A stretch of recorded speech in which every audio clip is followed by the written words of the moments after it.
مکہ میں ظلم۔ نبوت کے ابتدائی 13 سال مکہ میں مسلمانوں کے لیے انتہائی سخت تھے۔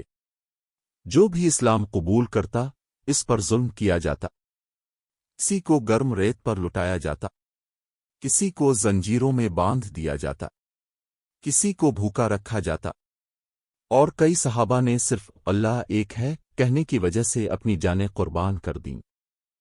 جب ظلم حد سے بڑھ گیا تو اللہ تعالیٰ نے رسول اللہ اور مسلمانوں کو مدینہ ہجرت کا حکم دیا، لیکن قریش کا غصہ ختم نہیں ہوا۔ وہ اسلام کو جڑ سے ختم کرنا چاہتے تھے۔ جنگ کی ابتدا کیسے ہوئی؟ ہجرت کے بعد مکہ والوں نے مسلمانوں کا سارا مال ضبط کر لیا تھا۔ اسی دوران خبر ملی کہ قریش کا ایک بڑا تجارتی قافلہ شام سے واپس آ رہا ہے، جس کی قیادت ابو سفیان کر رہا تھا۔ رسول اللہ چند صحابہ کے ساتھ اس قافلے کی طرف روانہ ہوئے، لیکن ابو سفیان کو خبر مل گئی۔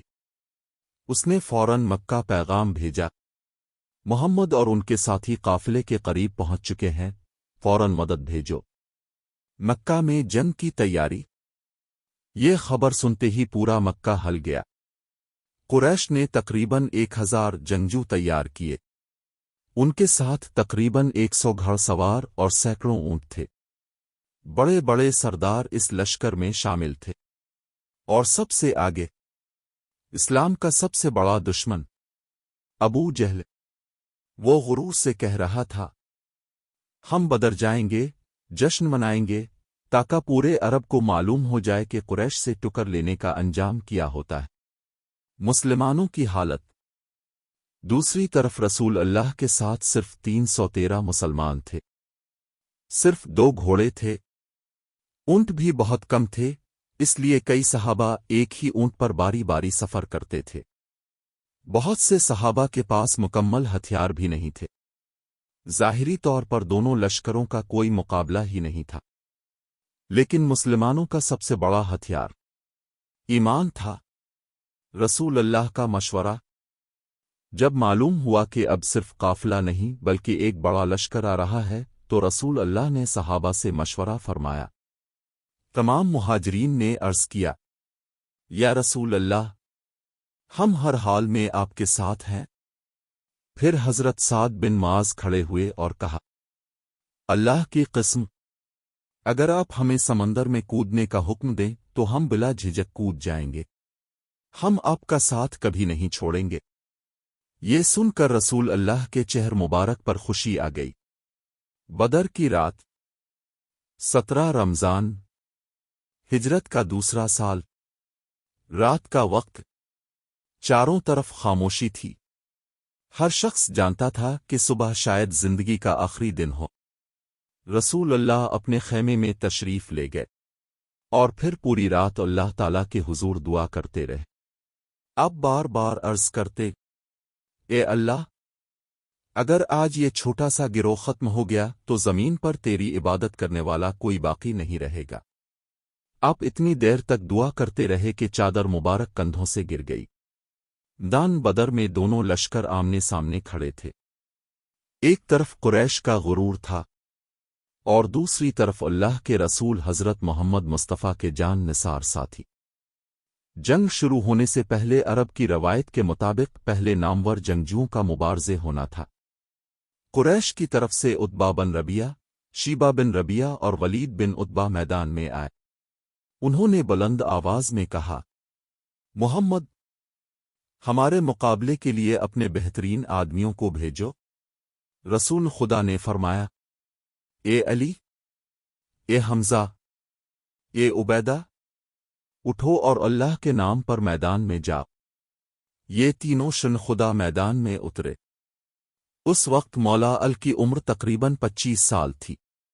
جوانی، ایمان اور اللہ پر کامل بھروسہ، یہی ان کی اصل طاقت تھی۔ دشمن کی طرف سے ولید بن عتبہ مولا ال کے مقابلے میں آیا۔ وہ قریش کے مشہور ترین جنگجوؤں میں شمار ہوتا تھا۔ سے یقین تھا کہ وہ چند لمحوں میں اس نوجوان کو شکست دے دے گا، مگر وہ نہیں جانتا تھا کہ اس کے سامنے رسول خدا کے تربیت یافتہ شیر کھڑے ہیں۔ جیسے ہی دونوں کی تلواریں ٹکرائیں، پورا میدان خاموش ہو گیا۔ چند ہی لمحوں بعد مولا ال کی ایک کاری ضرب نے ولید کو زمین پر گرا دیا۔ تکبیر کی آوازیں بلند ہوئیں، اللہ اکبر۔ اسی دوران حضرت حمزہ نے عتبہ کو شکست دی اور حضرت عبد شیبہ سے لڑتے ہوئے زخمی ہو گئے۔ یہ دیکھ کر مولا ال اور حضرت حمزہ فوراً اپنے ساتھی کی مدد کے لیے پہنچے اور شیبہ کو بھی شکست دے دی۔ یہ جنگ کا پہلا مرحلہ تھا اور فتح اسلام کے حصے میں آئے۔ مولا ال کی بہادری۔ ابتدائی مبارزے کے بعد پوری جنگ شروع ہو گئی۔ گرد و غبار نے آسمان کو ڈھانپ لیا، تلواریں چلنے لگیں، ہر طرف نار تکبیر گونج رہا تھا۔ شیعہ تاریخی روایات کے مطابق اس دن مولا ال نے دشمن کے کئی اہم جنگجوؤں کو میدان میں شکست دی۔ اب صفوں کے آگے آگے لڑ رہے تھے۔